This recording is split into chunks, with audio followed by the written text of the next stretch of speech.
Panalangin para sa barangay eleksyon. Panginoong Diyos naming mahal, kami po ay nagpapasalamat sa bigay mong buhay.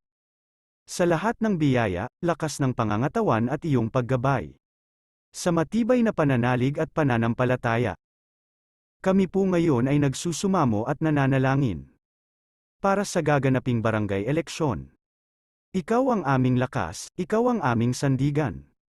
Hinihingi namin at idinadalangin ang iyong patnubay. Sa gaganaping barangay eleksyon ay hinihingi namin ang iyong gabay. Gabay para sa mga kandidatong lider ng bawat barangay. Na maging malinis ang kanilang hangarin para sa pagseserbisyo.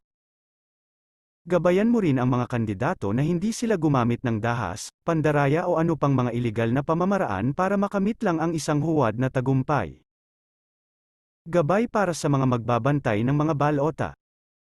At gabay para sa mga boboto, gamit ang talino, dangal at mataimtim na dasal. Turuan mo kaming pumili ng mga kandidatong makadiyos, makatao, makabayan at makakalikasan. At nawa ay huwag silang magpadala sa tukso ng pera sa pagbenta ng boto. Ipinanalangin din namin ang mga opisyal ng Commission on Elections, mga pulis at mga guro upang maging tapat ito sa kanilang tungkulin sa bayan at maihayag ang malinis at makatutuhanang resulta ng halalan. Ama naming lumikha, hangad namin sa halalang ito ang pag-unlad. Pag-unlad na magpapaginhawa sa buhay ng bawat nangangailangan. Pag-unlad na magsasaayos sa sistema ng magsisilbi sa pamahalaang lokal. At pag-unlad na magdadala sa lahat ng magandang kinabukasan. At katahimikan, katiwasayan at kaayusan ng halalang ito.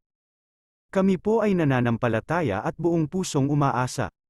Naway iyong pakinggan at dinggin ang aming papuri, panalangin at sama-samang hangarin.